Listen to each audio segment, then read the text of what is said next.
SMD physics and maths academy मध्ये आपले स्वागत आहे. मित्रो, मेकॅनिकल प्रॉपर्टीज ऑफ फ्लुइड यामधला अतिशय महत्त्वाचं डेरिवेशन आपण पाहणार आहोत. Derive an expression for absolute pressure and gauge pressure. फारच सुंदर सोपं आहे. याचं वर्णन आहे का 100% ॲक्युरेट आणि परफेक्ट सांगत आहोत. कसं होते, काऊन होते इथपर्यंत. तर बा लक्षात ठेवा, माझं म्हणणं आहे बा का हा एक टँक आहे. थोडी आउटलाईन देतो बस. या टँक मध्ये हा पाणी भरलेला आहे. वॉटर फिल करून आहे, भरलेला आहे वॉटर. यानंतर लक्षात ठेवायचं हो का बा हे जे सिलेंडर आहे हा इमॅजिनरी सिलेंडर आहे, काल्पनिक आहे. फक्त असं विचार करायचा आहे का याच्यामध्ये एक सिलेंडर आहे, इमॅजिनरी सिलेंडर. हे असा याच्यामध्ये प्लेस केला, या लिक्विडच्या आतमध्ये, वॉटरच्या आतमध्ये हात ठेवलेला आहे. आता तुमच्या लक्षामध्ये येऊ द्या का बा याची जी इन्क्रीजिंग आहे ना, याची जी हाईट आहे ही इन्क्रीजिंग हाईट आहे. कुठून बा तर खालून वर असं. हे नका विसरू, कारण याच्यातच सर्व खेळ आहे. काय सांगलं बा का बहुतेक काय करा, कोणी का सांगते, कोणी कसं सांगते, तर बा लक्षात ठेवायचं मी जे सांगत आहोत ते परफेक्ट. तुम्ही पुस्तक जर वाचसाल तर तुमच्या लक्षामध्ये येईल का बा height of this cylinder increasing upward. या शब्दातच सर्व खेळ आहे. आता by height of the cylinder increasing upward याचा अर्थ काय, तर मी पहिले ते बेसिक क्लिअर करून राहिलो. मला काय म्हणायचं आहे बघा, लक्षात ठेवा का हा एक काहीतरी पॉइंट जागा आहे ना. इथून आपल्याला हाईट मोजायची आहे. हाईट मोजायची आहे म्हणजे बा इथपर्यंत हाईट मोजायची. तर बा हे जे पोझिशन आहे ना, याला लक्षात ठेवा रेफरन्स पॉइंट म्हणतात. म्हणजे कोणाची तरी व्हॅल्यू जर काढायची असली तर कोणाच्या तरी मदतीनं काढल्या जाते. एकाची व्हॅल्यू दुसऱ्याच्या मदतीनं काढल्या जात असेल तर त्या दुसऱ्याला रेफरन्स पॉइंट म्हणतात. ठीक आहे. आता याची हाईट अशी वर चालली तर बा मले काय म्हणायचं आहे का बा हे एक काय आहे बा तर सिलेंडर आहे. ठीक आहे. आता इथून लक्षात ठेवा तुम्ही इथपर्यंत आहे ना, याची आपल्याला हाईट काढायची. डायरेक्ट हाईट काढता येत नाही, पण इथून मोजता येत असल तर आपण काय करतो बा, कल्पना करा का इथून तर इथपर्यंत असं हे 10 आहे. ठीक आहे. इथून तर इथपर्यंत 10 आहे आणि इथून तर इथपर्यंत 7 आहे. ठीक आहे. तर हे किती होईल तर एवढ्यामधून एवढा वजा केला असा तर हे भेटल. म्हणजे 10 मधून काय केलं रे बा, 7 मायनस केला.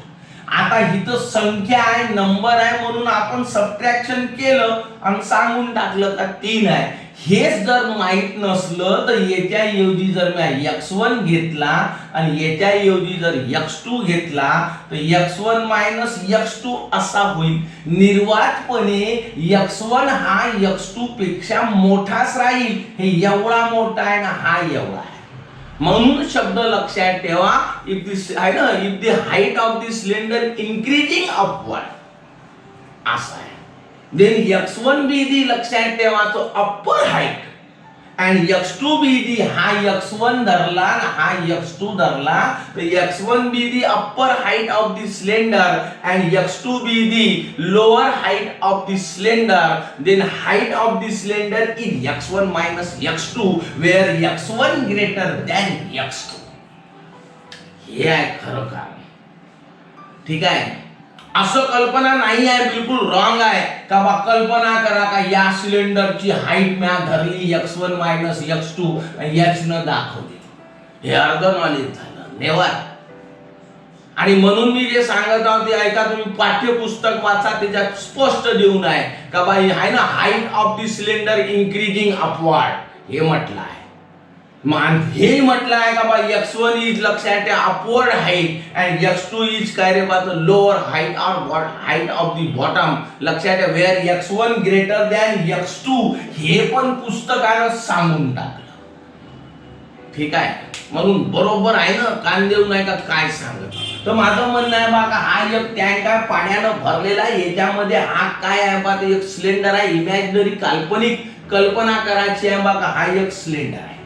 याची लक्षात ठेवा, तो हा सिलेंडरची height increasing in the upward direction आहे. याची अप्पर हाईट x1 आहे, याची लोअर हाईट x2 आहे, म्हणून हाईट ऑफ दी सिलेंडर होईल x1 मायनस x2. मला आता वाटते का समजलं असं. अशा परिस्थितीमध्ये या सिलेंडरवर 3 प्रकारचे फोर्स ऍक्ट होतात. पहिला जो फोर्स ऍक्ट होता याला मिटवतो आता. पहिला जो फोर्स ऍक्ट होत आहे त्या फोर्सला मी F1 म्हणतो. दुसरा जो फोर्स ऍक्ट होत आहे त्याला मी F2 म्हणतो. तर मग 3 प्रकारचे फोर्स ऍक्ट होत आहे. पहिला फोर्स आहे F1. तो कसा ऍक्ट होतो? वरून होतो. कुठून आला, कसा आला? तर मला लक्षात ठेवा, तो का फोर्स F1 इज ऍक्टिंग, लक्षात ठेवा, at the top of the cylinder, वरच्या भागावर ऍक्ट होत आहे. कशा direction in the downward direction. कोणामुळे होत आहे? Due to weight of the water column about the cylinder. या सिलेंडरच्या वरत हे जे पाणी आहे, या पाण्याचा जो कॉलम आहे हा वाला, याच्या वेट मुळे तयार झालेला फोर्स की जो असाच पडल, पाण्याचं वजन असं राहील. या कारणास्तव हा फोर्स असा डाऊनवर्ड होतो. ठीक आहे. दुसरा जो फोर्स आहे लक्षात ठेवा, तो आहे F2. हा कसा ऍक्ट होतो? In the upward direction. कोणामुळे होतो? Due to the water below the tank, below the cylinder. या सिलेंडरच्या खाली हे जे पाणी आहे, या पाण्याचा जो आहे ना, पाण्याच्या वेट मुळे तयार होणारा फोर्स हा असा वर लागतो. डन. आणि तिसरा जो फोर्स आहे तो आहे ग्रॅव्हिटेशनल फोर्स. कसा आहे बा, या सिलेंडरच्या आतमध्ये जे पाणी आहे त्या पाण्यावर लागणारा ग्रॅव्हिटेशनल फोर्स. लक्षात ठेवा, एक माहिती बेसिक नॉलेज 11व्या वर्गात शिकले असेल का बा, माझ्यावर ग्रॅव्हिटेशनल फोर्स ऍक्ट होत आहे, निर्वात सत्य आहे, पण किती ऍक्ट होतो? माझ्या वजना एवढा.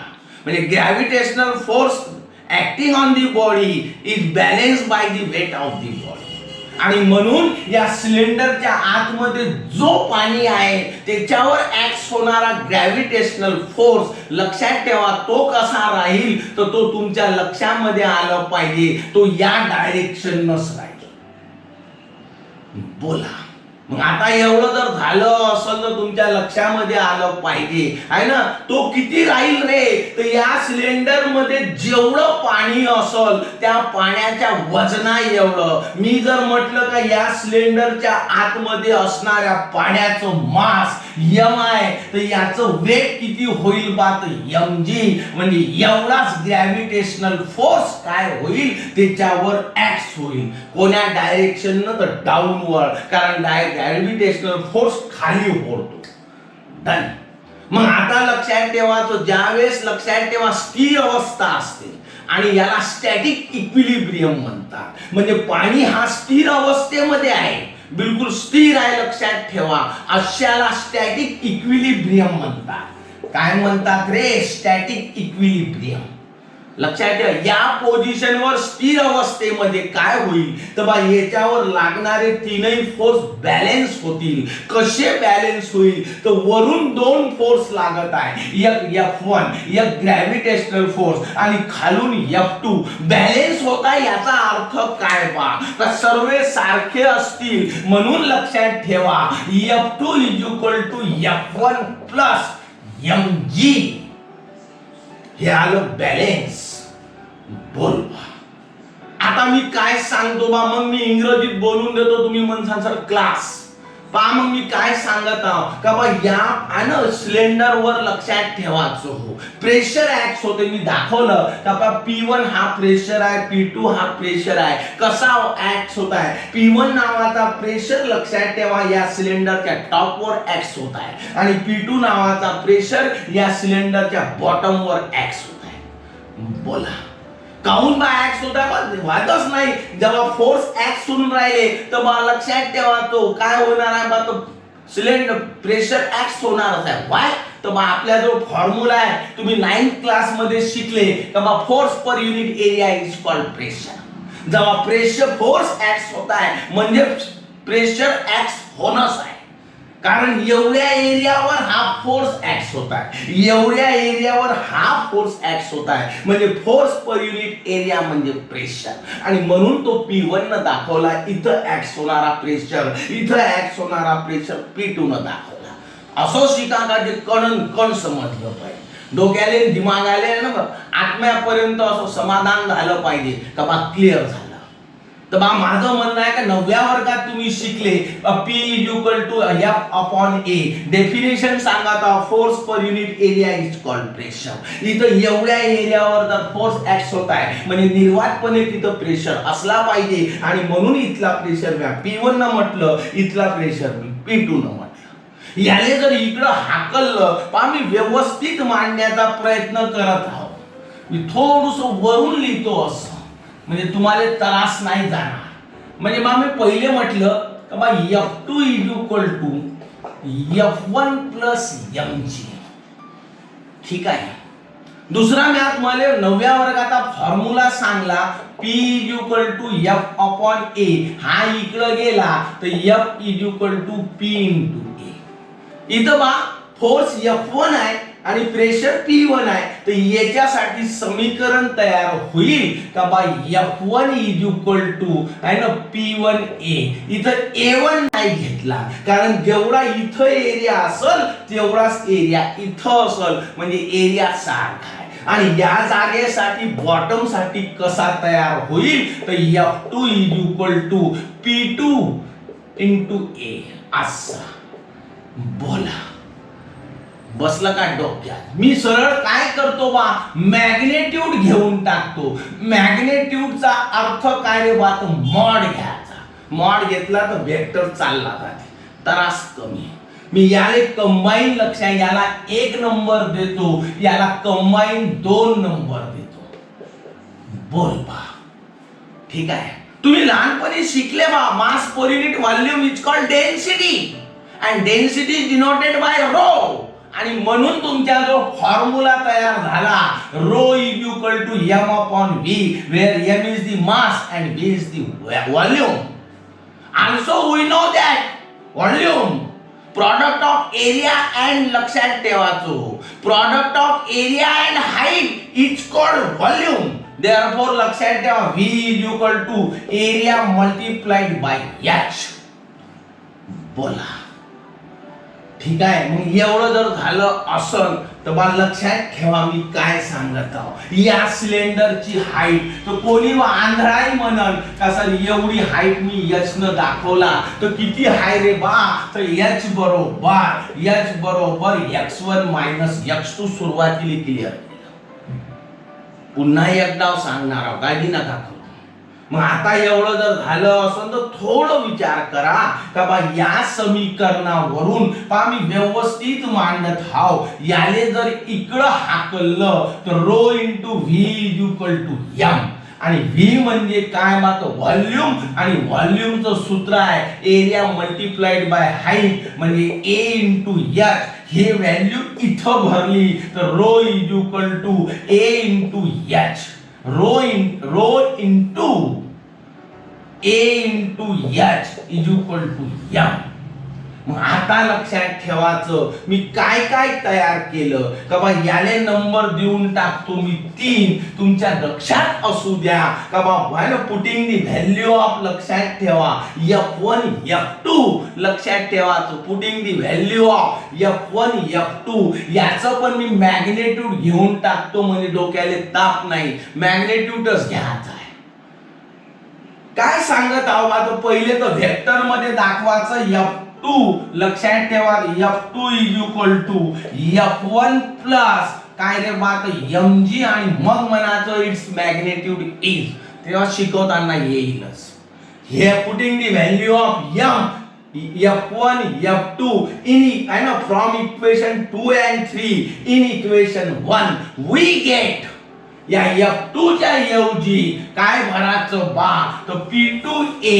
लक्षात ठेवा F1 च्या ऐवजी काय भरायचं तर P1A प्लस या m च्या ऐवजी भरायचं रो ए एच, आणि हा जी जशानं तसा तुम्ही लक्षात घेसाल तर इथं ए आहे इथं ए आहे ए कॉमन काढा P2A is equal to A common काढला तर P1 plus rho H G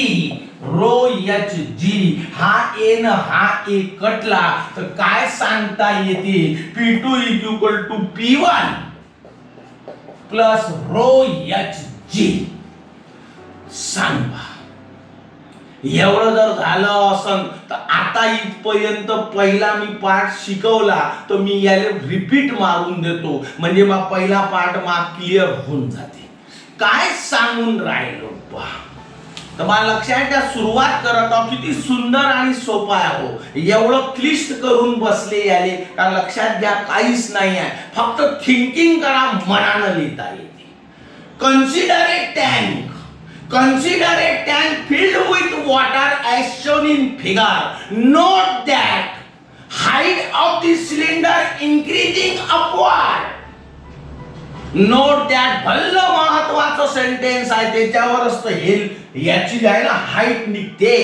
Note that काय सांगलं बा note that height of the cylinder increasing upward. Measure the height of the cylinder from reference point या point पासून measure the height of the cylinder from reference point. Let x1 be the upper height of the cylinder, x2 be the lower height of the cylinder. Therefore height of the cylinder is x1 minus x2 and which is denoted by h. Hence h is equal to x1 minus x2 असं बोला. मग आता एवढं जर झालं असन तेव्हा पुढं सांगायचं काय सांगून राहिलो where x1 greater than x2 common sense आहे इथून तर इथपर्यंत मोठीच राहील इथून तर इथपर्यंत लहानच राहील म्हणून x1 is always greater than x2. पुढं सांगत आहोत 3 types of forces are acting on this cylinder. 3 types of forces are acting on the cylinder. Number 1, force F1 is acting at the top of the cylinder in the downward direction due to the weight of the water column above the cylinder. इथं असणाऱ्या पाण्याच्या water column मुळे तयार होणारा force या सिलेंडरच्या वरच्या भागावर लागतो आणि तो कसा लागतो downward direction. Let F1 be the force acting at the top of the cylinder in the downward direction due to the water column present above the cylinder. Done. Force F2 is acting in the upward direction. Force F2 is acting in the upward direction due to the water present below the cylinder. Either. And third force is the gravitational force acting on the water enclosed in the cylinder, which is always acting in the downward direction. If m is the mass of the water enclosed in the cylinder, then the gravitational force acting on the water inside the cylinder is mg. In the static equilibrium, स्थिर अवस्थेमध्ये पाण्याच्या in the static equilibrium, all these 3 forces are balances and therefore F2 is equal to F1 plus mg. Yeah. Done. Its magnitude is याचा mod या vector निघून जाईल F2 is equal to m1 plus mg. We know that है ना. Let P1 and P2 be the pressure at the top of the cylinder and at the bottom of the cylinder. Why? हा force या एरियावर act होत आहे. We know that force per unit area is called pressure. Therefore, P is equal to F upon A. Hence, P1 is equal to F1 upon A. Therefore, F1 is equal to P1A. Similarly, F2 is equal to P2A. Also, bola mass per unit volume is called density. हा इकडं हाकलला तर rho into V is equal to M, but volume is the product of area and height and hence V is equal to A into H. Putting the value of F1, F2 and M from equation 2 and 3 in equation 1 we get P2A is equal to P1A plus rho AHG. एक common काढायचा, एक कटला म्हणजे P2 is equal to P1 plus rho HG और H rho G. कोणी असं लिहिलं तर कोणतं बाट लागते? P2 is equal to P1 plus आहे ना रो एच जी लिहा का एच रो जी लिहा, तुम्हाला जसं वाटते तसं बोला, कारण मधात गुणाकार आहे. बोला. पहा मग मी काय करत आहो, फक्त इथं एचच्या ऐवजी ही किंमत भरत आहो, ही व्हॅल्यू भरत आहो, म्हणजे आपल्याजवळ लक्षात आलं पाहिजे का बा P2 is equal to P1 plus, ठीक आहे, हा रो जी असा आणि याच्या ऐवजी भराचं x1 मायनस x2. इथं मैदानात लिहून राहिलो P2 is equal to P1 plus rho G into x1 minus x2 असं.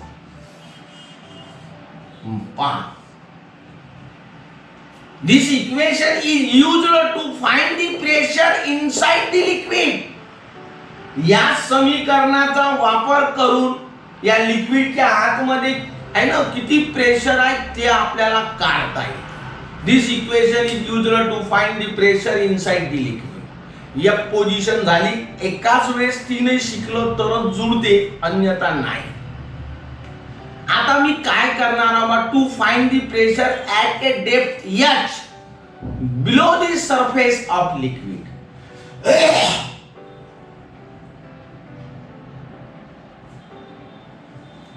हे जे आहे बा, to find the pressure at a depth h below the surface of liquid. हे जे हाईट आहे याच्या खाली मी काय काढणार, हाव बा तो प्रेशर काढणार किती असते. तर एका क्षणात या आकृतीला चेंज करतो तुमच्या समोर, बिलकुल काहीच कटिंग नाही, याले या लेवलला आणतो. समजत आहे? पहा या लेवल, हे झाली फिगर तयार असं, ठीक आहे. याले मिटवून टाकतो असं. एवढं जर झालं असं तर शॉर्ट आणि स्वीट मध्ये भरकन फिगर तयार करते असं. हे झाली तुमची फिगर तयार. कुठं आणलं बा सिलेंडरला, या सरफेसवर आणलं, पाण्याच्या टॉप वर आणलं. हा इमॅजिनरी सिलेंडर कुठं आला बा तर लक्षात ठेवायचो, म्हणजे इमॅजिनरी सिलेंडरचा टॉप कुठं आहे बा तर पाण्याच्या सरफेसवर, सरफेस ऑफ द वॉटर. बस एवढं लक्षात ठेवायचं आहे. ही तर हाईटच होईल, वादच नाही. हा पण x1 होईल, तर हा जो आता टॉप आहे तो x1 इथं आला आणि x2 तर इथंच राहणार आहे, x2 असं. बोला, ही त्याची हाईट, ठीक आहे बा. मग आता एवढं जर झालं असेल तर हे वॉटर आहे, ही तर एअर आहे. हे आता पाण्याच्या सरफेसच्या वर एअर राहील, हे काय आहे रे बा, तर हे वॉटर आहे असं. जमलं? पहा मग मी सुरुवात करून राहिलो, फिगर तयार झाली, एक क्षण नाही लागलं. मी आता लक्षात ठेवायचं, माझं फक्त एवढं यूज आहे बा का हा जो एक्सप्रेशन आहे याले इथं वर्त लिहिणे. पहा व्यवस्थित करून सांगतो, काहीच अडचण नाही येऊ देणार. पहिला तर मला वाटते का पॉइंट पूर्ण क्लिअर झाला असेल. तर बा या झाला P2 is equal to P1 plus rho g आहे ना x1 मायनस x2 असं. तर बा लक्षात ठेवा, आपले इथपर्यंत 3 इक्वेशन झाले होते. तर बा याले मी नंबर देऊन टाकतो 4 असं. पहा मग काय सांगत, हे पूर्ण पसारा आता काहीच कामाचा नाही आहे. झाला मग पुढचा पॉइंट सांगून राहिलो, या झाला तयार. मग to find the pressure at a depth h below the surface of liquid. थोडस मराठीत ऐकून घेतलं तर काय बढिया समजून जाते.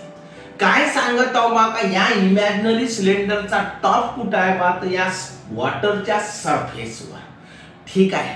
आणि त्याच्यामुळं काय झालं बा का हा जो x1 आहे म्हणजे हाईट आहे ती कुठं आली बा तर लक्षात ठेवा एअर मध्ये आली आणि x2 तर आतमध्येच आहे. बोला समजते का? म्हणजे बा लक्षात ठेवा जो x1 is the point and at depth h. ठीक आहे. आणि x2 be the point at depth x1 be the point आहे ना about at depth h and x2 be the point below depth h. Common सेन्सची गोष्ट आहे बघा.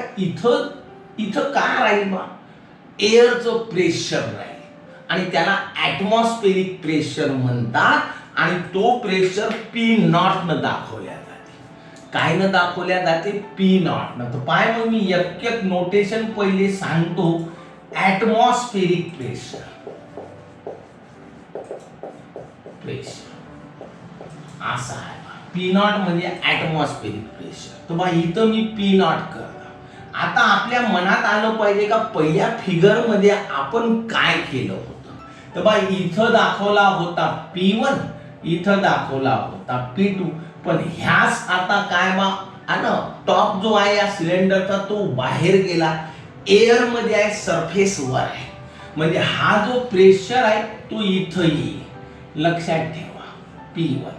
आणि वर तो कोणता प्रेशर आहे बा ॲटमॉस्फेरिक प्रेशर. तर मग नियम आहे का प्रेशर सर्वीकडे सारखा असतो. आता प्रेशर सारखा म्हणजे का इथं याच्यावरचा P1 प्रेशर न इथला ॲटमॉस्फेरिक प्रेशर काही वेगळं थोडं राहणार आहे. म्हणजे बा दोन्ही कसे होईल बा या पोझिशनवर इन एअर दोन्ही सारखे होईल. जेवढा ॲटमॉस्फेरिक प्रेशर आहे तेवढाच P1 राहील. आणि म्हणून दुसरा कंडिशन आपल्याला सापडून गेली का बा P1 is equal to P nought. पहा मी एक एक आयडिया पहिले मराठीत सांगून ठेवतो मग तुमच्या डोक्यात लवकर बसेल. आता बा तुम्ही 11व्या वर्गामध्ये शिकले असाल cohesive force. What is cohesive force ते पण सांगतो. Force of attraction between the molecule of same substance is called cohesive force. आणि अडेसिव्ह फोर्स शिकले असाल force of attraction between molecule of different substance is called adhesive force. ठीक आहे. आता तुम्ही विचार करा का हे जे टॉप आहे याच्या हा सरफेसवर असल्यामुळे इथं काय होणार आहे तर एअरचे मॉलिक्यूल आपला फोर्स अप्लाय करतील. Air molecule. आणि इकडून कोण अप्लाय करेल बा वॉटरचे मॉलिक्यूल. म्हणजे बा लक्षात ठेवा एअर मॉलिक्यूल आणि वॉटर मॉलिक्यूल म्हणजे दोन वेगवेगळ्या पदार्थाची सबस्टन्सचे मॉलिक्यूल फोर्स काय करत आहे अप्लाय करत आहे. हा म्हणजे तो झाला अडेसिव्ह फोर्स. आणि जेव्हा तीन फक्त तुम्ही वॉटरचा विचार करता तर हा एक वॉटरचा मॉलिक्यूल हा दुसरा वॉटरचा मॉलिक्यूल तर याच्या मधात अडेसिव्ह फोर्स राहील. सॉरी कोहेजिव्ह फोर्स राहील. काऊन बा दोन एक मॉलिक्यूल एका सबस्टन्सच्या दोन मॉलिक्यूल मध्ये कोणता फोर्स असतो कोएजिव्ह फोर्स. तर हा कोएजिव्ह फोर्सचं वैशिष्ट्य हा निर्वातपणे अडेसिव्ह फोर्स पेक्षा कितीतरी पटीनं जास्त आहे ना स्ट्रॉंग आहे. आता बा इथं लक्षात ठेवा हा एअर मॉलिक्यूलचा फोर्स म्हणजे हवेच्या बुडबुड्याचा फोर्स वॉटरच्या मॉलिक्यूलच्या फोर्सच्या तुलनेत तर बिलकुल कमीच राहील. निग्लिजिबल राहील. आणि या कारणास्तव इथं जे x1 आहे या x1 ची किंमत होते 0. हे त्याचं कारण आहे. बोला समजते का? निग्लिजिबल झाला. आता दुसरी महत्वाची गोष्ट लक्षात ठेवा समजते का? एवढं जर झालं असं तर पहा मग मी थोडं क्लिअर करत जातो बढिया असं तर का बा माझं म्हणणं आहे. सेकंड पॉइंट सांगता to find the pressure at depth h below the surface of liquid. Let top of the imaginary cylinder. Let the top of the imaginary cylinder is at the surface of water. Let this level be x1 and x2 be the point at depth h below the surface. Let P naught be the atmospheric pressure at the surface. बोला that is at level x1. Therefore, P1 is equal to P0. Done. या याच्यावर act होणारा P1 होता, पण तो सरफेसवर आला तर दोन्ही प्रेशर सारखे होईल, कारण प्रेशर एव्हरीवेअर इज सेम या लेवल, आणि म्हणून P1 is equal to P0. Also we know that the force of attraction between two molecule of two substance is called adhesive force, and force of attraction between the two molecule of same substance is called cohesive force. In this case, adhesive force of air molecule is acting on the top surface of cylinder. Also cohesive force of water molecule is acting from from downward direction of water molecule. Adhesive force is less, very less as compared to cohesive force, and therefore due to this reason लक्षात ठेवायचो force of attraction of air molecule at the position x1 is 0 and hence x1 is equal to 0. बोला. मग आता आपल्याला लक्षात ठेवायचो दोन गोष्टी तर सापडल्या, तिसरी पाय. आता आपण काय केलं बा, या सिलेंडरले असं वर उचललं. ठीक आहे, एवढं वर उचललं. किती वर उचललं तर एवढं वर उचललं, म्हणजे हाईट अशी आहे. ठीक आहे, आणि असं मोजलं तर वरून असं मोजा लागेल ना, आणि हे असा चालला म्हणजे डायरेक्शन अशी आहे, याची हाईट झाली मायनस. एवढा वर गेला म्हणजे x2 लक्षात ठेवा, x2 is equal to minus h. ठीक आहे, वाय तर मला लक्षात ठेवायचो. ठीक आहे, height of the tank,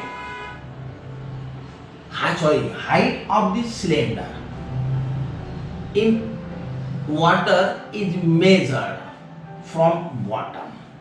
Therefore, x2 is equal to minus h. हे अशी मोजली बा. बोला. आणि बा एक राहिला P2 यावाला, इथं x होणार. तर याले आता मी हा P1 बरोबर P0 झाला, ह्या P2 ले आता 2 म्हणायचं कामच नाही, कारण P1 चा 1 तर गेला, त्याचं रूपांतर P0 मध्ये झालं, आणि म्हणून मी कन्सिडर म्हणतो. Consider P2 is equal to P. असं बोल पा. जमलं का नाही? आता काय करायचं का बा, या सर्व putting all these values in equation 4 we get पा P2 च्या ऐवजी P भरायचं, P1 च्या ऐवजी P0 भरायचं, असं प्लस सांगा ह्या रो जशानं तसा, ह्या जी जशानं तसा, x1 च्या ऐवजी 0 भरायचा, असा ब्रॅकेट करायचा 0, हा मायनस, x2 च्या ऐवजी मायनस h, तर ब्रॅकेट करायचा मायनस h, म्हणजे बा P equal to P0 plus rho G minus minus plus न h. बोला, याले व्यवस्थित लिहायचं. P equal to P0 plus h rho G असं. हे झालं तुमचं पाचवं इक्वेशन. बोल बा, जमलं? मग आता एवढं जर झालं असून तर पुढं काय करायचं बा, तर याले इकडं आणायचं, म्हणजे P minus P0 is equal to h rho G. And what is P? P is the absolute pressure. What is P0? Atmospheric pressure. दोघांची वजाबाकी आहे, सबट्रॅक्शन आहे, डिफरन्स म्हणतात. तर मला लक्षात ठेवा, difference between absolute pressure and atmospheric pressure is called gauge pressure. एवढ्यानेच तर गॉज प्रेशर म्हणते. म्हणजे हा झाला बा लक्षात ठेवायचो गॉज प्रेशर काढण्याचं equation. The difference between absolute pressure and atmospheric pressure is called gauge pressure. ठीक आहे, याने एकदा मी इंग्रजीत म्हणून देतो. To find the pressure at depth h below the surface of liquid, let the top of the imaginary cylinder is at the surface of water. Let x1 be the x1 and x2 be the level at depth h. x1 is in air and x2 is in water. x2 is the level at and x2 is the point at depth h below the surface of water. Let P naught be the atmospheric pressure as the bottom of the cylinder is in air. The pressure P1 is equal to P naught. बोला काय म्हटलं बा? Upper surface of cylinder is at the surface of water. Therefore, the pressure P1 is equal to P naught, where P naught is the atmospheric pressure. बोला. We know that cohesive force of water molecule is exerted on the surface from bottom. At the same time, adhesive force of air molecule is exerted from top. Adhesive force is very less as compared to cohesive force, as the x1 is the level in air. The x1 लक्षात घ्या, the value of x1 is 0. Also, the height of the cylinder is measured from lower, and therefore x2 is equal to minus h. Putting these values in equation 4, we get हे टाकूनच दाखवलं. P minus P naught is equal to H rho G, where P is the absolute pressure, P naught is the atmospheric pressure. The difference between absolute pressure and atmospheric pressure is called Gauge pressure. बोला समजते का? दुसरा point झाला. तिसरा point पाय पहा. मग आता तिसरा पॉइंट एका मिनिटातच तयार होते आकृती. काही वेळ नाही लागत. का करायचं बघा, या वॉटरले इथं खाली घेऊन टाकायचं. हे सब मिटवून टाकतो, लवकर होऊन जाते. असं हे झालं तुमचं. याने इकडून मोठं करून टाकतो. वेळ कसा वाचवायचा त्याच्यावर सर्व खेळ आहे. तर मग याने असं मोठं करून टाकायचं. हे झाली तुमची आकृती तयार. याने इथून कट करून टाकायचं. हेच तुमची इथूनच स्टार्ट होईल. हे झाली तुमची सरफेस पाण्याची. असं हे झाली फिगर तयार. बोला. तर इथं बा आता लक्षात ठेवा, हे पूर्ण बाहेरच आहे, हवेमध्ये आहे. हवेमध्ये आहे म्हटलं तर इथं ऍटमॉस्फेरिक प्रेशर आहे ना, सारखंच राहील. कुठं राहील बा? तर या सरफेसवर. हे बाहेर आलं ना आतापर्यंत. या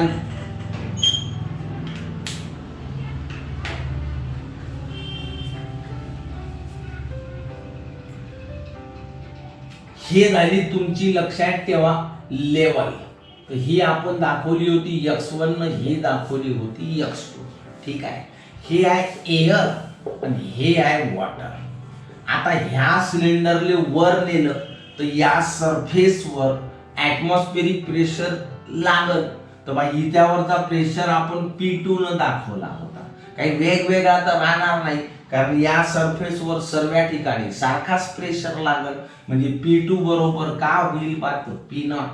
म्हणजे P2 आणि ऍटमॉस्फेरिक प्रेशर हे सारखे होते. याही व्यतिरिक्त हे एवढी डेप्थ झाली. तर ते डेप्थ लक्षात ठेवायचं जे आहे. तर हे डेप्थ मी लक्षात ठेवा D न दाखवतो. असं इथपर्यंत एवढं वर उचललं. ठीक आहे. हे x1 झालं, हे x2 झाली, हे एअर नाही, हे वॉटर झालं, बस झालं, एवढंच आहे. काही इंग्रजीत लिहायचं काम नाही आहे, सोपं साधा एक वाक्य लिहायचं आहे, फक्त मॅथेमॅटिकल एक्सप्रेशन आहे. मग आता लक्षात ठेवा, समजते का काय सांगलं बघा, at the surface of water है ना, at the surface of water force of attraction of air molecule is negligible as compared to the water molecule, and therefore in this case x2 is equal to 0. x2 इथं लिहून राहिलो, आता मिटवत नाही, वेळ कमी आहे. x2 is equal to 0. काय म्हटलं बा, at the surface of water आहे ना, एअर मॉलिक्यूल, लक्षात, force of attraction of air molecule is negligible as compared to the force of attraction of water molecule, and due to this reason x2 is equal to 0. Also, I know x1 is at depth d. x1 is at depth d, and therefore x1 is equal to काय रे बात d असं. ठीक आहे. तिसरी महत्वाची गोष्ट, lower end of the cylinder is on surface of water. The pressure at the surface of water is same everywhere.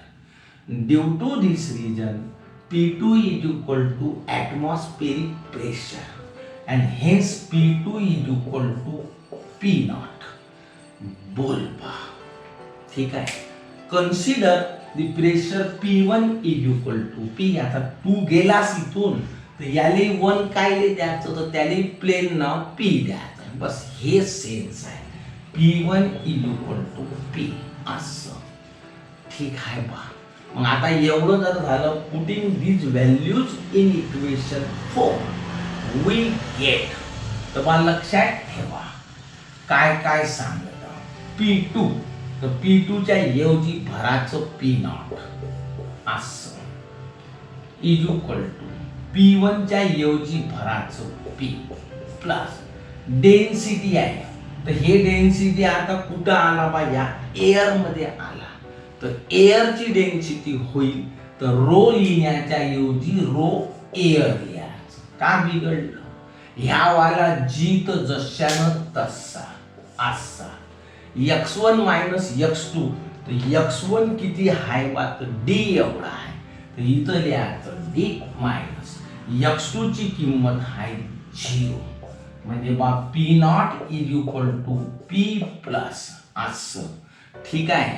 ह्या d हा 0 तर गेला असता, हा d पहिले लिहायचा, हा रो एअर लिहायचा, आणि ह्या लिहायचा g, म्हणजे P nought is equal to P plus D आहे ना, रो एअर इंटू G. आता काय करायचं बा, एवढ्या पदाचं इकडं पक्षांतर करायचं. P nought minus D rho air G is equal to P. याने मी मैदानात इथं व्यवस्थित मांडून राहिलो. ठीक आहे. तर मग हा इकडं लिहायचा, हा इकडं लिहायचा. P is equal to P naught minus D rho air G असं.